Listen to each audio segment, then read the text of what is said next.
All right, we're back again, episode 130. And again, if you're not driving and you're watching, you can see Josh and Joe are back. And if you are driving, Josh and Joe are back. So, yeah, it's good to see you guys again. Cheers. Cheers, boys. Cheers. Thanks for having us. I wish I had a beverage this morning. I do too. No, I quit no mimosas coffee, on a Friday. What are you guys doing? Well, I do have a 1:30 tea time today, so I'm trying to hold out at least until lunch. Right. Yeah, you don't want that handicap to suffer. No, not worse than what it is. I have found that if I don't drink on the golf course, my handicap is not as good as when I do have a couple, Absolutely. I'm telling you, I play way better. If I have a transfusion or a handful of them at the turn, I play a better back nine than I do the front nine, like every single time. I'm a little bit. It's like the technical term that you just came up with. I'm just more loosey goosey. Yeah, that's right. It's flowing. The blood's flowing. The brain juices are flowing. The golf gods are shining down on me. Yeah. I mean, there's something about that first transfusion on the back nine. And that's exactly what I had when I played on Tuesday. I had a transfusion, couple cold naturals. Yes. I was like, man, I was hitting them pure. I was like, man, it's like a whole different game.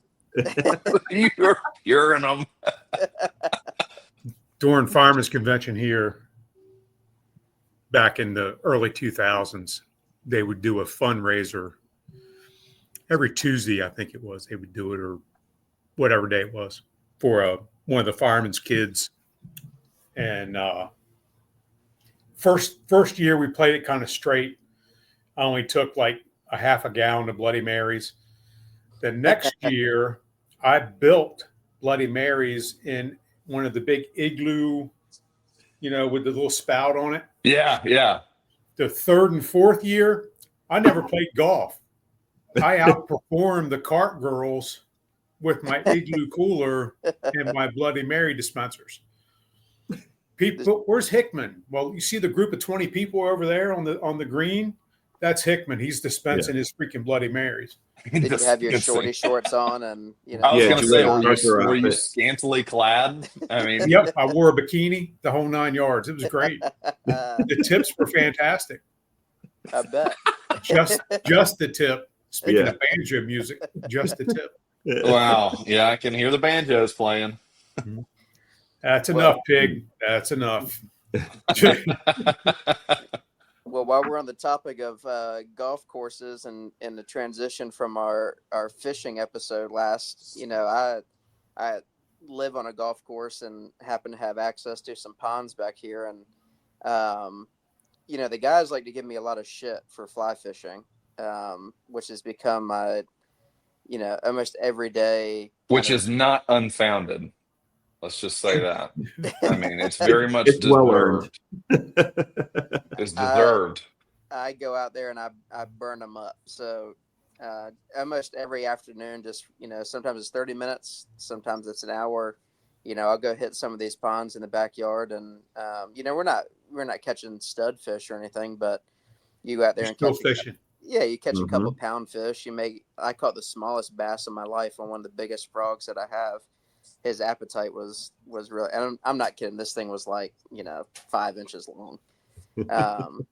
But just, getting that bite out there is so much fun. And, in an unmanaged, pond fishing, I don't know how the fish got in there. I don't know the backstory on it, but they're in there. And, I like to get out there and fish. Ben and I discussed this before. We have some state land right outside of Berlin here that we go fish. And it's an old golf course. And the ponds weren't designed for fish. They were designed as an aesthetic thing for the golf course. So our fish in those ponds are very limited. They're not going to grow. They don't have the feed to keep them growing. They don't have the natural structure, the holes, the brush inside the ponds to hide in, that kind of stuff. So we're kind of limited with that. Are your ponds designed better than that, or is it just for aesthetics and they just happen to have fish in them? So most of them were designed, I don't know how the fish got in there, but it's kind of like mixed. On Oak Grove, the ponds are connected, or some of them are connected, so they help with drainage and overflow. But they are I mean, I caught a brim in there the other day. I think I sent you guys a text or on Facebook. There's a guy up in North Georgia that caught this brim that weighed like a pound, maybe, and some change. And Golly, that's a yeah, monster. well, I caught one in the pond behind my house the other day. When I picked it up, it was bigger than my hand. And I didn't think anything of it. I'm like, I didn't know people weighed these fish. I'm sitting over here just plucking them out of the water, throwing them back in. And I'm like, this thing could have been a dang state record, That's a big brim. Yeah. It was huge. And it was the same one that I caught. It's one of those sunspot brims. They've got the big, black spot on the side of them. And, I didn't think anything of it. But, it's kind of cool. You come out here and you got catfish and brim and bass and, we say brim, but there's like 15 species of brim that are out there. Yeah. So, I'm just out there messing around. I didn't know anything about, now my hunting property, 200 and some odd acres of it is an old golf course. And those ponds there, when they designed those, they were stocked, but they're all interconnected, and there's 7 of them. Or 7 water features that are all connected. They're self-leveling, so they're all connected underground via drainage systems. So if one pond gets overfilled, it drains into the other ones to keep a constant level across all of them. Now those ponds, I can tell you, ours are not like that. Nope. Yeah, when they designed this course, I mean, they put some thought into the water management there, and there's a spillway that goes into like a marshy area that we duck hunt. And so it, designed as a golf course works into a perfect hunting and fishing property because it was designed well. And when you're spot fishing for bass out there, because the lakes are super clean, there's good cover for all these fish. There's plenty of, bait and animals for them to eat, It's not uncommon out there to catch 2, 3, 4 pound bass pretty frequently because they've got everything they need because the water systems travel like they do. The food sources are moving around, and plenty of frogs and lizards and bugs, and so I'm fixing to host a bass tournament there here in the next couple of weeks where all the buddies come down. We're gonna put some boats in there and do a 5 fish aggregate and do a little tournament style. But of course I do it all on the fly, Rod. These guys are showing up with, Joe's got 18 freaking bait casters and, they're all rigged and shit like that. I'm out here just throwing one fly and wearing them out. Yeah. Look at them all right there. I got a few rigged up right there. Oh God. Now you're going to make me move my shit. Well, now in Joe's defense, he has to have that many rods because I can't throw a bait caster for shit. And oh yeah, look, Dad's got them stacked up. Oh yeah. Yep. What I count the other day, Ben, 22. Yeah. 21. Yeah. Here's the thing about bass fishing. Is that when you're fishing a new lake or a new pond or whatever, I mean, you got to be able to, and especially if you don't have the electronics, right? So nowadays the electronics are just so nice. The down units and the Live scope and live scope. What's the other one? There's a anyway, I don't remember the name of it, but it's just this. It's like almost like a 3D technology. I mean, it can tell you exactly where the fish are. That's all fine and good. Clear view. Live scan, clear view, yep. Yeah, no, you have all and then there's another one like side scan, scan, yep. And I'm all for all that, right? But when you're fishing in a pond in a John boat, you just got to cover some ground. You got to figure out where the fish are, what do they want to eat. Yep. So it helps to have a bunch of different rod setups. Excuse me, where you can really, you could throw something out, cover a bunch of water, all through the water column. You can work the bottom, you can work the middle of the water column, you can work top water. You can have different rigs, different crankbaits to go different depths. And are you trying to agitate the fish? Are they hungry? Are they, where are they, what's holding the fish? So the other day when we were in Louisville, we were lucky enough to have a Will Smith, one of our buddies who we talked about in the last episode, got us on to this private pond. They're close to where he lives, where his farm is in Louisville. So we go out there, we put the boat in, we fish for a total of about 11 hours out there. I mean, it was a full day of fishing. Caught a couple of nice ones, but I guess the thing is that it really helped going back to the rod, the number of rigs that you have in the boat. I mean, to have to sit there and re-rig, if you only got one or two of them, I mean, if you're really trying to find out where the fish are, I mean, that's just the most efficient way to do it. It's just to have a whole bunch of them, throw 10 or 15 casts with one. All right, keep moving, throw, and just keep cycling through until you figure out where are they, what are they liking to eat today, all that good stuff. So, but it was a productive day. We had lizards, frogs, jerkbaits, divers, crankbaits. I mean, you name it. We were trying to get into them, and probably the most successful, Joe and I, we caught 7 fish apiece, probably had that many hits and misses mixed into it. But for the most part, what did we catch the most on? Probably spinning baits and spinner baits. Yeah.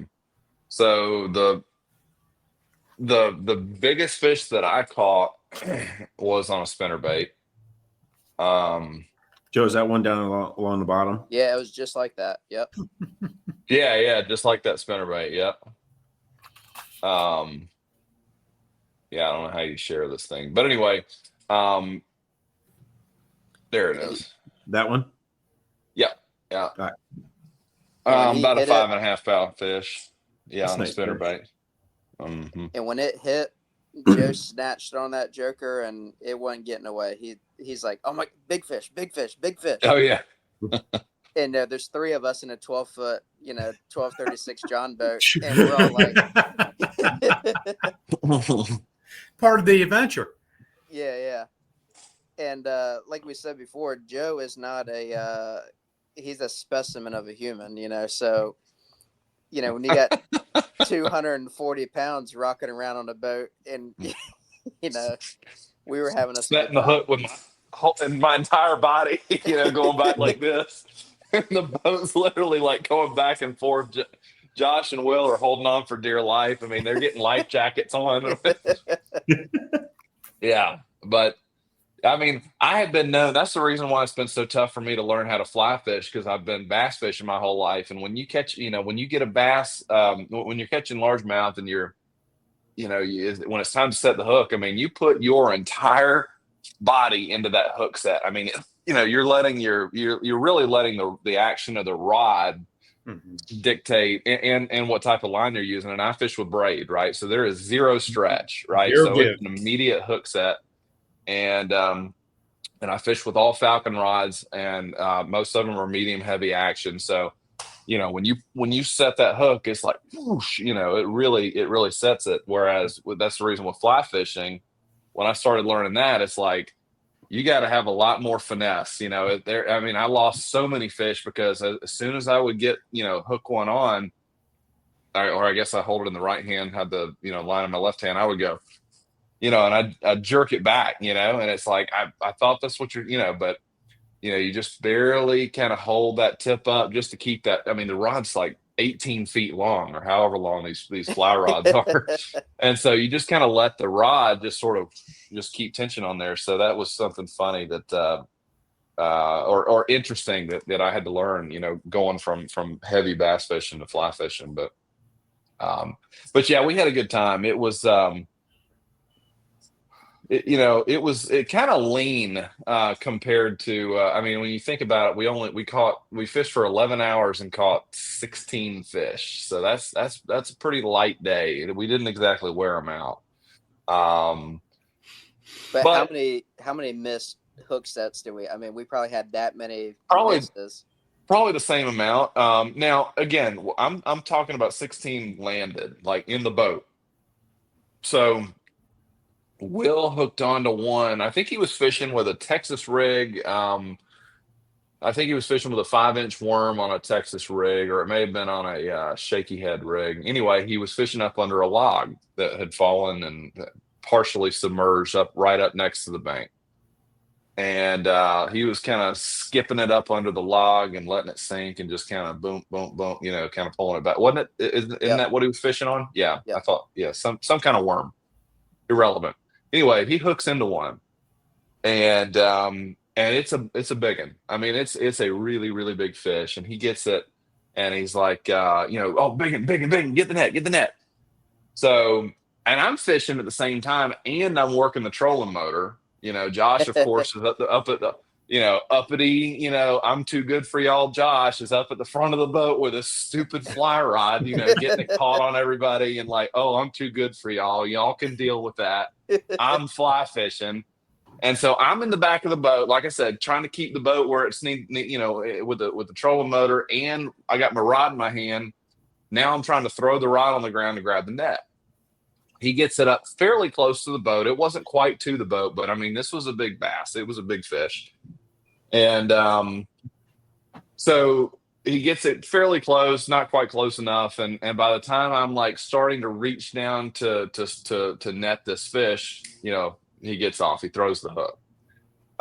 So that will forever be one of those things where it's going to be like, okay, whose fault was it? Okay, is it the net guy's fault, or was it Will's fault as the fisherman? Was it Josh's fault for being that's more what we're leaning towards. And me and Will talked about this actually at the end of that day, and he was like, "Oh, when I tell this story, I'm blaming Josh." And it's like That fish, had I had the net, I could have scooped. I mean, it was right on the bow of the boat. See, you're making it worse. oh no, he knows it. He's not ashamed of it. He knows he's just sitting there doing his stupid thing, just all by himself and letting us look out for each other. Well, if the net man, the trolling man, he had 14 things in his hands. He should have been ready. He had a beer in one hand, trolling motor, fishing rod, net. I mean. Yeah, I wasn't busy. I should have been more attentive. When the lips of this fish, I mean, I'm not kidding. That fish was right on the bow of the boat. He was working it around. The lips on this fish, it was easily a 5+ pound fish. I mean, he was a big fish. He was bigger than the one that I caught, which I'd have punched you right in the face. Yeah. that Joe was like, "You stupid idiot." I'm like, oh man. If I'm wearing my dock shoes or flip flops, I'd have hit you with that. Will, I'll tell you, Will was pissed because he had not caught a fish that day yet. Oh yeah. And so we're going on. I think that was that before or after lunch? I can't remember. I mean, we had been on the water for like 2 hours, and he had. It was wow. And me and Josh had already, we hooked into several fish and landed several, and Will was just getting skunked just over and over and over again. And look, and Will is probably going to watch this or listen to it, so I'm not dogging him. But it took him a little bit. I mean, a bait caster is just like fly rod with me. Mm-hmm. If I got onto a fly rod tomorrow and I was starting to throw it, and it would take me an hour or so to regain that muscle memory and to remember kind of the mechanics of how to work. Yeah. Same with a bait caster. If you're, it's like second nature to me, but for somebody who doesn't use it a lot, you kind of have to relearn it and make sure so by the end of the day, of course, he was a pro, but at that time he was still trying to figure it out and just get reacquainted with the equipment. So yeah, it was like 2.5 hours on the water and he hadn't caught anything. So he was pissed, furious. He was so mad. I mean, you hook into easily the biggest fish of the day so far, and it would have been the biggest. And And you get it right up to the boat, and he's a stud, and he spits the hook. So anyway, that's the way it goes, I reckon. One of the funniest highlights of this trip is we take quite a few beers with us, and Again, I see a theme. oh yeah, Mhm. we like, we like to party when we get together. Normally, And I don't know if you can see that. I'm sorry to cut you off, Josh, but in this picture, the size of the cooler in comparison to the size of the boat, Yes. like that cooler to boat ratio is prime. I love that. Good work. That is Yeah. an excellent observation, Ben. Yeah. Like that's cooler to There's boat not ratio. there's not much that goes on in here, but that I've got. Yeah. Yeah, And this, I love that. Like I love you that need to, math. this needs to go to like natural light. Like that. Tell me that's not some or turtle box, both of them, Arctic. That's like, that's pretty good marketing. yeah. we had that cooler slap full. We had a jar of some apple pie in there with us, and we put a hurting on some drinks. So we get off the water, and it's basically dark out. We're throwing cans up on the dock, cleaning the boat out. I think that we drank a 24 pack of natties, the majority of a quart jar of moonshine, right? Oh yeah. And yeah. So 24 beers and most of a jar of moonshine. So Sorry, we go pull ahead. up on the dock, and we're like, all right, let's pack up, and we get back to the truck, and Joe busts out his handy dandy breathalyzer, and we're like, all right, let's make sure we can drive. It's a 7-mile drive back to the house, and so we bust this thing out. Joe blows into it. What'd you blow, Joe? 0.01. And we're like, that can't be right. I'm thinking it's going to be like a 0.12. Yeah. Like, I mean, how can you drink that much? And then just like, because that's the reason why I did it. I'm like, you know what? Because we're walking back, and I tell Will and Josh, I'm like, hey, are y'all like, feeling anything? Like, and it's not, I almost felt like a kid when you're 16 and you try a beer and it's like, you buzzed yet? Like it's kind of like that. It's like, dude, we just drank the freaking piss out of that beer and shine. Like, are y'all drunk? No, I don't feel anything. No, I don't feel anything. So that's the reason why I got it out. So I pull it out of my center console, blow into it, 0.01. I'm like, I knew it. I knew that I wasn't feeling any, like I wasn't intoxicated at all. So it was the weirdest thing. And I don't know. I don't know what the science is behind it. I don't know if it was because it was hot. Professionals. Huh? Yeah, you're just professionals. Maybe.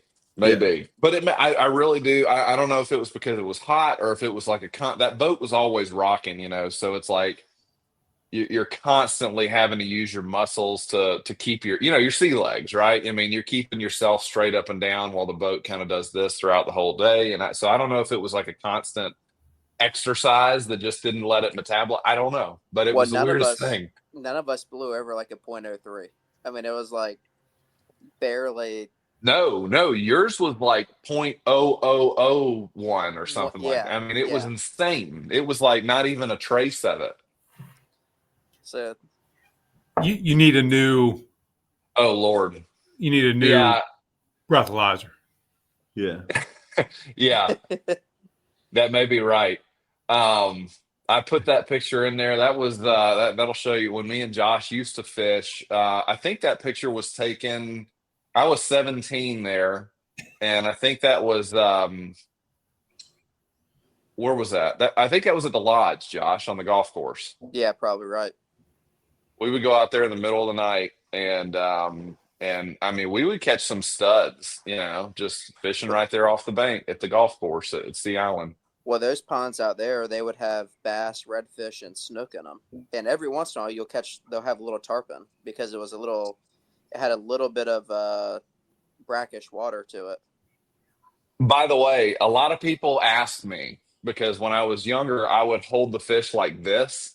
A lot of people were like, dude, you look scared. Why are you holding it like that? Why are you holding it with your, the reason why, I'll tell you exactly why, is because it's always been a pet peeve of mine for somebody to catch a bass and then hold it like this to where, that doesn't give you you're holding it I mean, my arms, look how long my arms are. And now when I do this, it's not a good accurate representation. So, but when you hold it up close to your body like this and it shows like against your torso, it's like, okay, that's a pretty good representation of how long that fish is. So that's the reason why I used to hold fish like that. It's because I hated when guys would, I just held it up close to me, and then you can remember how big it was. So, and you were taking it with a Nokia back then, so you never knew what you're gonna get. True. At least that we had Nokias when I was 17, but when you were 17, they had to sit up under a little tarp and go, when they would take pictures. That's then you have to. It's kind of accurate too, It's all black and white, a little blurry. Oh yeah, I mean things were different back in the back of the flash. You shot the bulb out, and you had to put another bulb back in. You didn't dare touch the bulb because it's hot. That's what I'm saying. And they had to hold it up like this when they were up under that blanket so they could see it. And it's like, all right, we don't get the whole tribe together, have a picture to it. They're like, Josh, did you take this at a vintage photo shoot? I'm like, no, that's how it was. That's how it was back in the 19th century when Josh was 17. Yeah, we God had us a darn good time. I mean, anytime we all get together and do something, and we smile and laugh so hard. I mean, our jaws and cheeks hurt, and like every episode we've ever done, it comes back to there's just every experience that we have, we make the best of it. We have fun, and we're not afraid to cuss at each other either. If we're out there and you're like, you're a freaking idiot. Like, how stupid are you? So that's all part of it. Yeah. I mean, you mean like when the guy on the bow of the boat doesn't put down his rod to net a fish? I want fucking up my fishing experience just so he can catch one bigger than me. All right, that's how. He did not get pisses me off. I mean, that just pisses me off just sitting here thinking about it. Just that uppity, snobby, too good for you fly fisherman. Oh, and he fished the bow the entire time. I mean, I'm not kidding. I'm on the back with the trolling motor and fishing at the same time and trying to be the net man, and I'm trying to drink a beer. And look who gets to stand and fish the bow the entire time, taking up the most real estate. I mean, I'll just be sitting there minding my own business, reeling back in a bait or something, and it snags, and because Josh's stupid fly caught it. I mean, you should have had your rod. It's Josh's world. It's Josh's world. We're all just lucky to be a part of it. Hey, Joe, I'm proud of you, man. If I had been on that trolling motor and Josh was on the bow, standing up there doing Josh shit, we'd have tested the thrust capability of the trolling motor. Yeah. Well, I will say this: it's a trade-off. Josh gets to behave like that because when we're all together, he's the one that makes breakfast and coffee and lunches and dinner, and I get to sleep in, and all I have to do is just belly up to the bar and get me something to eat. I'm glad you see it from my perspective, Joe. I didn't say it was totally deserved. I just, one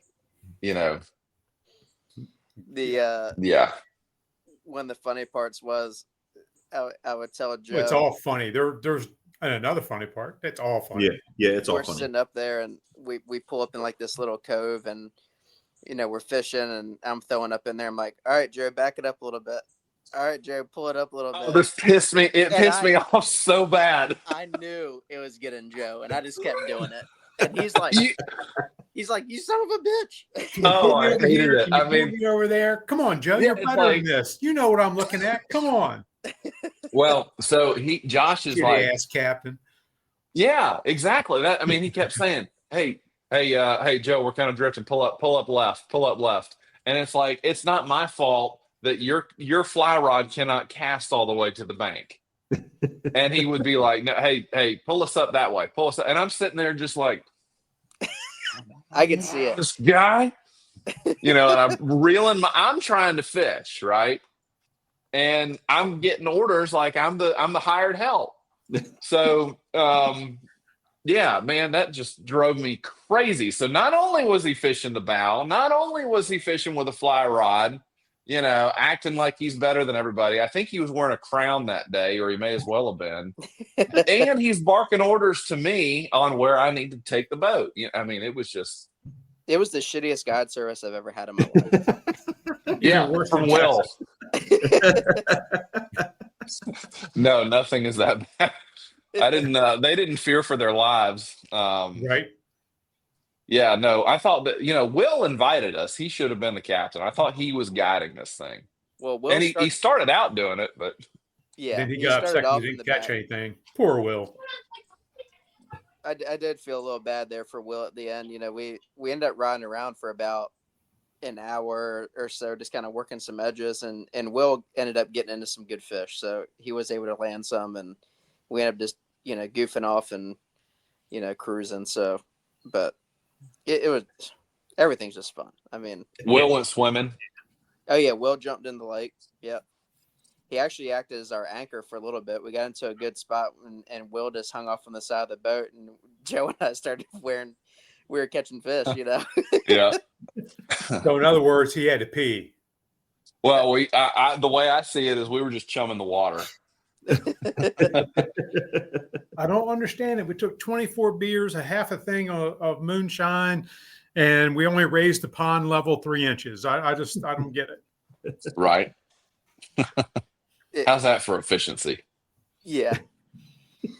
So we had us a good time. So now I'm hosting this bass tournament here coming up in a couple weeks, and getting all of us together. And Joe's going to bring his boat down and go fish And these drive you ponds. around. We've got some ponds you can fish from the bank, and but yeah, Joe said I will not be on the boat with Josh. And whoever is with me now, I got a home field advantage. I mean, I fish these ponds darn near every day, so if I get waxed out there, I'm gonna be pretty ticked. Just prepare to be pretty ticked down there, partner. Because how's the gator Yeah. situation this time of year? We have seen a couple of them out there. They're really starting to kind of get a lot more active. I mean, it was 89 degrees yesterday, so they're moving around. We've got a couple of them out there on the golf course, but they're not very big, so you don't see them that often. They're pretty tucked in, but not like in years past where you go to every pond and there's a gator or two in each one, or they're running across the road in front of you. But that'd be wild to catch a gator on a spinning rod, bass fishing, catch a 6-footer. Jeez, that would be nuts. Which we have been known to bring gators alive onto a boat. So that's not out of our wheelhouse. We have we've done that at least twice. Did we tell that story already? No. Oh my Lord. I don't know if we have twice. time to. Yeah, we did it twice. Yeah. Yeah, we did really it be like this. twice. We did it twice. Yeah. I'm telling you, it was one of the most insane. I mean, when you're flying around the swamp, looking with a gator tag in your pocket, and also, that boat was overloaded. I mean, we probably had 5 or 6 too many dudes on that boat, and we like I said, I don't know if you want me to go into this story right now, but boy, it was nuts. I mean, you talk about what was he? Was he 10 foot? Yeah, I mean, he had to be a 10-foot gator. We'll pre-show it for the next time we come on. We'll get into some gator fishing, but when you think you've got a 10-footer on the boat that's dead, and it's not, that's a thrill. That's fucking insane. It's a thrill. Yeah. How about this? We'll do. We can do another episode, and they'll all be swamp stories. Yeah. We got gators and pigs, and lots of them. I was getting ready to say, yep. Yeah. So we're gonna wrap the show up here. There's your teaser for some future shows. Gators and pigs. Holy shit, that's gonna be fucking nuts. Though Uh, us redneck boys, you never know what you're gonna get. yeah, right. Holy cow! So thanks for Get watching. them, Hayden. If you're not in the group on Facebook, Wayward Souls, the Double Tap In podcast, go check it out there. I'm sure we'll have some of the pictures that the guy shared. We'll put them in there too. So, holy cow. Stay tuned. Make sure you come back to hear more about gators and pigs and whatever else these guys are up to because it's some funny shit. Thanks for watching. Enjoy the show.